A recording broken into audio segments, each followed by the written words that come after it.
Good afternoon, everybody. I'm Shay Ali here with you on Inspired Online, a little later in the day than usual today, but we go all the way out to Colombia to talk to the wonderful Aldo Civico, who's here with us today. Now, Aldo is an incredible human being that I met a few years ago. He has worked in conflict resolution, and I appreciate that. I know a lot of people that worked in conflict resolution, but he's done really high level stuff like negotiating conflict within countries, within Colombia specifically. He's been commended by some of the US senators for his work in that field. He's also lectured at universities, various ones, including New York University of Columbia. He has been featured in the Wall Street Journal, New York Times, and right now does executive coaching with various CEOs around the world. So it is my honor, privilege, and pleasure to introduce you to Aldo. Welcome, Aldo. How are you doing? Hi, Shay. It's my honor, my pleasure. I'm so happy to have this opportunity to talk with you. Yeah, we go back a few years, and I think the last time we saw each other was actually in London. It was Mayfair when we did this presently. Yeah, we did it live in Mayfair, and well, it's such a joy to have you here on our online series as well. So we're going to ask you a similar question to the one that I asked you in Mayfair, which was, if you had to share your wisdom with the world in a nutshell, what would you say? You know, one of the recent lessons I got is that if I have to give it a title, is that if you engage and if you talk to your enemy or who you think is your enemy, you will find out that the enemy disappears. And when I discovered or rediscovered it lately, right here in Colombia, where I'm right now happily stuck because of the coronavirus. And, we with a friend of mine, Catalina, at one point, we thought of what we just imagined something that was almost impossible to imagine for given the situation here, the polarization. Also the opposition that has been voiced against the peace process that ended more than 50 years of armed conflict in Colombia. And it was, can you imagine if we could bring together former combatants of right-wing paramilitary groups and members of a leftist FARC guerrilla group together for 3 days and actually invite them to meditate. And Wow. that's an idea that we had. And the idea really came when we got to know an extraordinary guy and meditation teacher from India, Ananda Giri. He's part of a One World Academy, is something that I learned and heard about, thanks to Tony Robbins. And so I got to know Ananda, and I asked him, would you, if we bring together this group of people, would you dare fly from India all over to Colombia and actually doing it? And he said, if you are able to do that, then I do it. And just think about that. We didn't have sponsor, we didn't have money. We knew maybe how we could contact some of these guys, but that was about it. It was really a complete dream in that sense. But when Ananda told us, yes, I want to do it, then I said, okay, let's make this happen. And really the miracle, I would say, happened that for 3 days in a range outside from Bogota, the capital, a couple of hours away, really the top leaders of the paramilitary groups responsible for lots of massacre, recruitment of minors, disappearances of people, tortures, the most awful stuff you can think. And mid-level and high-level leaders of the FARC guerrilla and the ELN guerrilla, which is a second group, also responsible for deaths and kidnappings, but also some retired high-ranking military came together, and we had this extraordinary experience And it was quite a picture to see these leaders sitting down, their legs crossed and actually meditating and listening to the lectures of Ananda. And I remember this evening around the pool of this ranch, we were like more or less the 30 people who participated. And each one of these men, mostly men, the one that go to war and lead war, were just sharing and stories of how they ended up doing what they were doing, and every kind of barriers, ideological barriers, or having been enemy really was erased at that point. It was a moment of deep reconciliation, and it was so strong that we had invited a friend of ours who is a CEO of a big insurance company, and he said, we have to do this again, but this time we have to invite the top politicians and entrepreneurs of the country, and the top artists, and the Latin Grammy award winners and so on. And we say, okay, let's try and do it. And this time we invited actually the founder of One World Academy. Right. Now it's called ONO, Pritaji. And she's pretty, she has a very busy schedule, and I would say a format that she does. So we really appreciated the fact that she came, and we found a meditation center in the midst of a forest.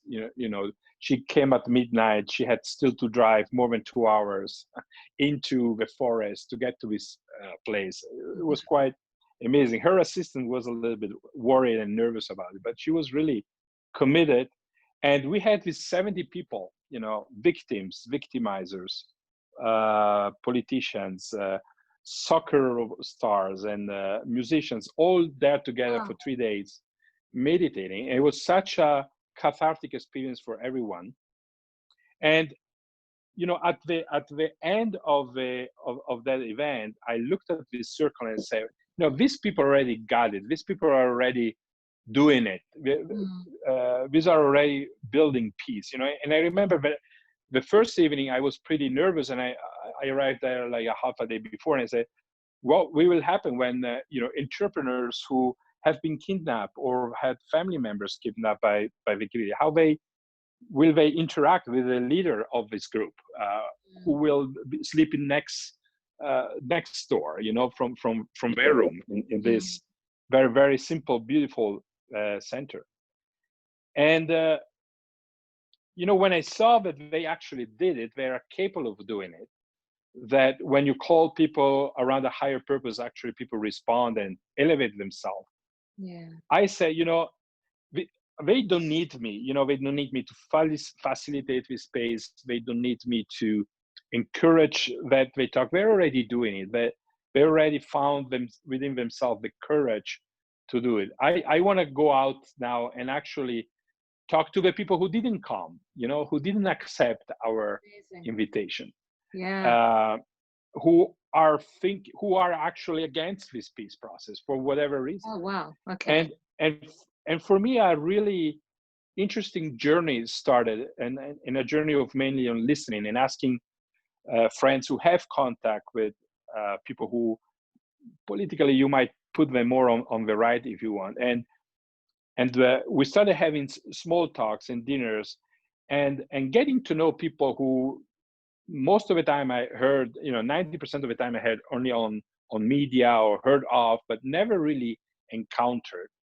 And I just realized that encounter didn't happen because we were on two different spectrum. I was with pro-peace supposedly, and they were, pro-war. Those were the media, how we spectralize and divide our lives and fragment our societies. Wow. And then in this conversation, the common humanity was stronger than the different opinions. And even on the different opinions, when we spoke about, it was so done with so much respect, and actually being able not to agree with their point of view, but at least understanding where they're coming from. What were the pains and the sufferings that created those ideas. So the wisdom I want to share, if you want, is that we are just one human race. I'm thinking about these days where we see, in the United States at least, this confrontation between Black people and a certain part of the population of the police, and with a president who is actually encouraging that for very, in my opinion, personal and interest. And instead of actually understanding that, hey, let's explore our stories, let's explore what are also the beliefs and the mental models that we have formed throughout life, and make those maps, mental maps that we have, richer. And I think that only happens if we dare to step in to a field that is unknown with us, and sitting down with the people who are actually we perceive, think, or even do, not just in terms of perception, talk to us and are very different from us, and actually exploring their worlds. I think that today, because of the media and how Netflix is organized, and in this world of algorithms, the risk is that we just hear more of the same, and that we reinforce biases. And I think that our life will get much, much more richer, interesting, fascinating, that we grow personally if we dare to step into the beyond what is known to us, beyond our beliefs and perception, and explore what's out there beyond our own world. Just open up the window to a larger world. That's beautiful. Thank you. So there's a lot of things that I think we can take away from what you said. One is about the power of opening up about the stories, what caused that pain, and, the power of like having that heard and having that listened to. So it really takes two sides. I mean, it takes the one to be open enough to share and be vulnerable, and the other side to, listen with love, and I mean maybe share their own perspectives without blame or anything, but coming into this safe space where they can. From that experience of like being open and able to share, and also it's incredible that you talked about meditation as well. What happened next with these people that were in conflict, and probably in some cases long-term conflict? What was the benefit? That's a great question, because something just I listening to your question, I remember something very powerful that happened probably 2 weeks after we had this gathering of these 70 leaders. And what happened is that a faction of the FARC announced after 2 weeks from this retreat that we have, and of course none of them were actually present. The maximum leader of the FARC was there, but not the group that split. They announced with a video to the country that they were actually taking up their weapons again, and going back to the mountains, and resuming the dynamics and the logic of war. And it was, of course, a very difficult moment in the peace process. And so the media reached out to the leader of this of the FARC, Timoshenko, who was there with us. And on national radio, he said that that he had this wonderful experience with leaders of different origins and ideas and interests and victims and all of that. And he said that he saw there in that exercise that we did the seeds of a new country, of a new reconciled country, and that memory gave him the strength now to continue the work instead of giving it up, right? So I would say, like him, everyone came out more, came out stronger in their conviction to do what they were already doing, but maybe felt they were isolated or were alone in doing it, right? And they discovered that other people they never met had actually shared similar commitment. And I think that gave strength to everyone. We have entrepreneurs, who have hired and trained and hired in their restaurants, for example, as waiters or as chefs, former combatants. Or other stuff that happened is that people are actually continuing. There is one group that is doing workshops in oral history, just for what you were saying, where this history of war were coming out. There is one former guerrilla leader who actually, after this experience, started writing a book that he titled from the adventure of war to adventure of consciousness, just to show to share his changes over the years. And this is a guy who was imprisoned for almost 20 years, where I would say his major personal change and transformation happened. So I would say, lots of initiatives that people took out individually. Some of them created some positive synergies, but I would say all of them got encouraged to do what we're doing. And we have this WhatsApp group, which is called the Peace in Your Eyes, where we constantly share experiences and opinions. And I say it must be the strangest WhatsApp group in Colombia, because we have former paramilitary leaders and former guerrilla leaders and politicians and priests and victims and entrepreneurs.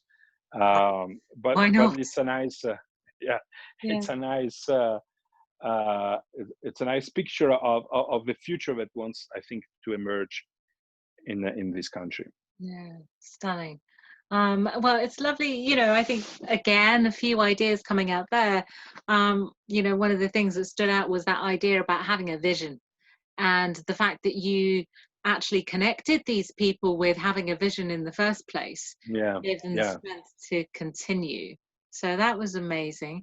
Did they have that vision already, or did you inspire that through the mediation process? I think each one has a certain vision of they imagine what it can be, and what it might be, and that vision is biased in the sense that it has really to do with your ideology, your ideas, and your life experience. So the fact that you bring together people, and I would say, doing a mindfulness exercise for people who, by the way, have never meditated before. It was absolutely an exotic experience for them, being with this tiny Indian fellow. I think that just broadened for them the definition of what is possible. I remember the first day there was this former paramilitary leader who just cut some fruits together, and the guys from the other side didn't want to have any of that fruit. It was really, we are with our people, we are here together, but we are here with our people, you are there with your people, we share the same space, but there was no really intermingling. There was a lot of skepticism, a lot of, obviously, right? And I think that then, meditating how the whole thing was designed, and having meals together, starting eating together, having those breaks together, and then the fire chat around the pool, all that actually made them discover we are not that different. Even our stories of recruitments, are not that different, our backgrounds and social conditions and life experiences. And when that connection happens, when you identify in the other something, you mirror yourself somehow. I think that that's the major shift, and that then widens what is possible for you. So for sure, everyone came away from those experiences saying, I know it's possible because I actually experience it, right? I can never go back and say it's not worth it, it's not possible, it will never happen. No, because I know that among the the top leaders of those people who fought for 10, 15, 20 years, it was actually possible within 3 days, right? Wow. And they shared their WhatsApp numbers, all kinds of things that in a context of conflict and violent conflict, you actually wouldn't do, right? There's a lot of skepticism. You don't trust anyone, right? Because from not trusting, your survival depends, right? So this is a really changing the mental map of people. Wow. I'm curious as to how you get people to the table in the beginning, because we might have conflict situations in our own lives, and we actually don't know if the other person's open to solving it or not. So what brings people to the table in the first place? I think well, there is this role in conflict resolution that in general, William Dartmouth says that a conflict is ripe for solution when each party is in a heartful, perceived to be in a heartful stalemate. So meaning when not making a move, is actually increasing my suffering, and something needs to change, because otherwise there is a cost that got too high. Yeah. In general, though, I think that there is work to be done, especially when you're in a more intractable conflict. That's in general when you need a third party, someone who starts shuttling between parties and getting different perspectives, and create an environment where the desire to meet the other is important and desirable, though it might feel dangerous, or you don't have much of a hope. So I think as a facilitator, as a mediator, your work is to increase that perception that unless you go to the table, this is bearing a cost that it's not convenient to you. That I think that's really the help that you can have in enhancing that perception. But in my case, in these conflicts in general, there's already something going on, and then I'm invited in to facilitate a part of it or helping with an aspect of it, and now it's more about post conflict or urban security and all of that.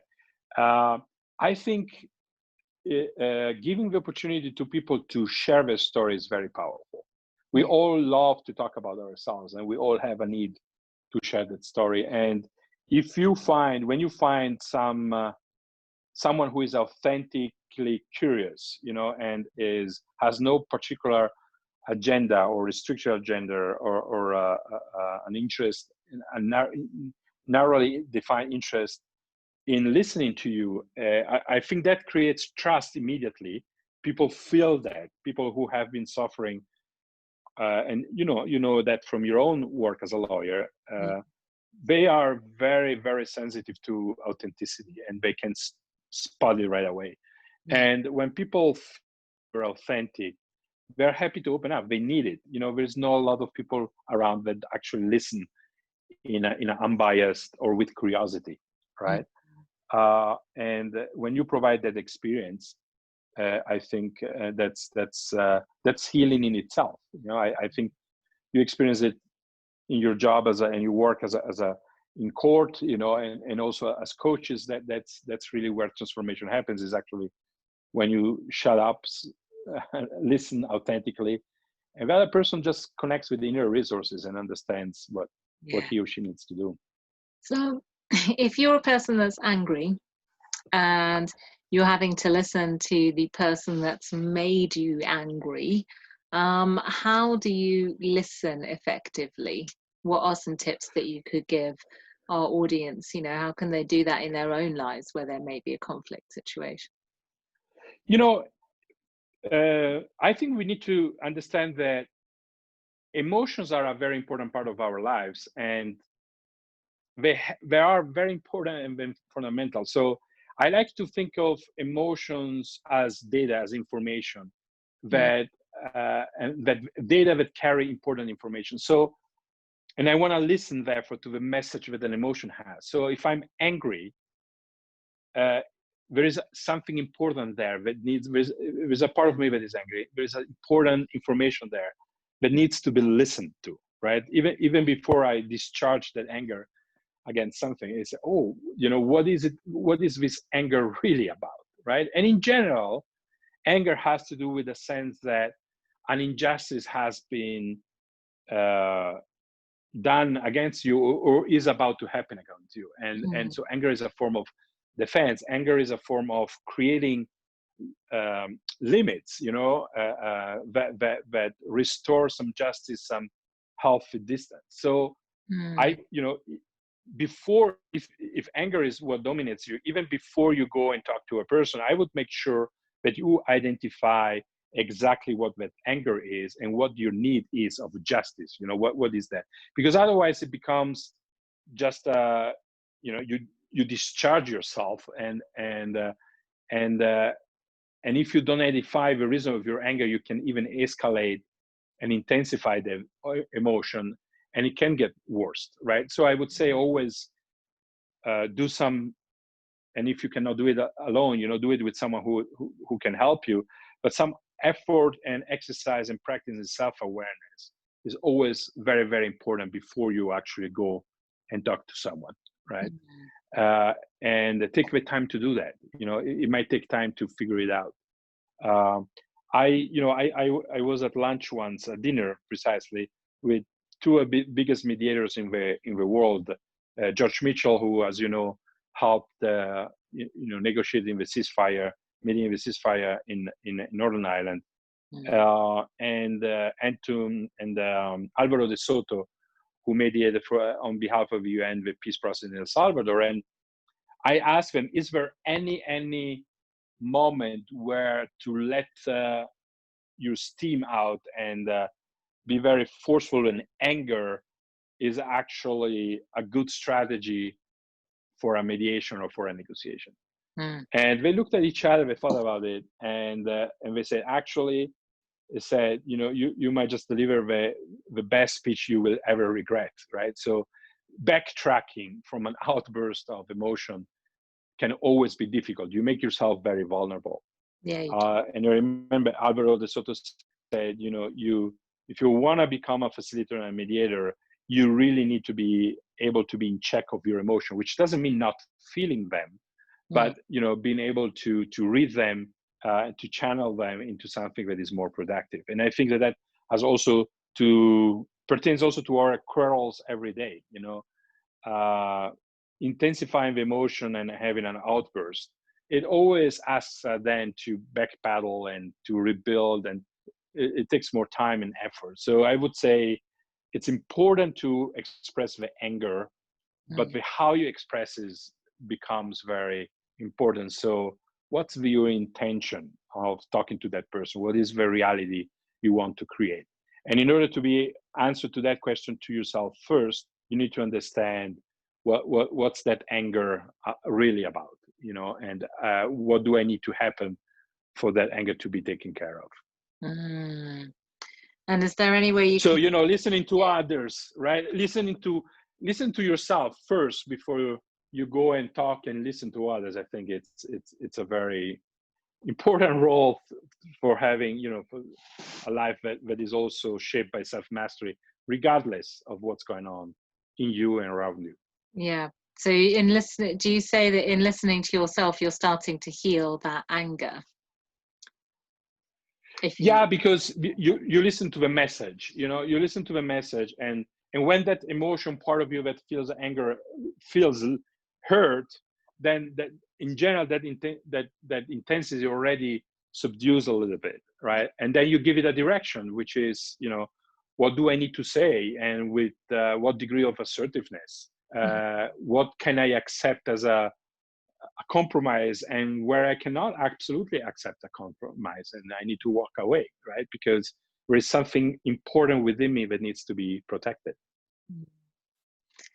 So you talked about the word compromise there. Is there a magic spot that you should compromise at? I know that's like a little bit different because it's almost the art of negotiation, but it's one of those big questions I always get asked as well. Should I settle or should I go for more? Sure. And I'm sure that there is no cut and paste kind of answer, right? Because for every client, for every situation, it's very, very different. And I think the question of what is it that you really need and what is it really want is very important, because it's very important to have the criteria clear, or what's most important for you. And so that's when you understand where can I make some concessions, and what are the things that I'm not willing and not ready and will not consider. I think before you go in any negotiation, those things should be clear. What is the range of flexibility that you have, and what are the non-negotiables. I had someone I know very well and became a friend over years, and he got into a terrible situation where he got falsely accused of crimes, and in being cahoots with very bad and criminal people. Wow. And he was a public official, and he got arrested. So there was a lot of bad stuff going on. And I know for sure, I know him, I've known him for 20 years. I know exactly that he had no responsibility. And, you know, at the point when, his lawyers and the detectives he hired did a great job in bringing forth the proofs that the prosecutor had actually acted in bad faith, or at least very unprofessionally. And so much so that it was the prosecutor themselves that lowered the accusation. But the question came, you know, do you go to trial or you settle? And he was like 60 years old. And the lawyers told them, you know, listen, if you go to trial, you have a really good chance to actually win this case, right? But it's about the difference about settling, getting something minor, and being out of here in 2 months, and then house arrest for a year, and then being free, even though you cannot do public service for basically the rest of your life. Or you go to trial, you know, it's going to be 2 or 3 years, and if you lose, it's 16 years of prison, right? And for him, it was not so much the fear of ending up in prison.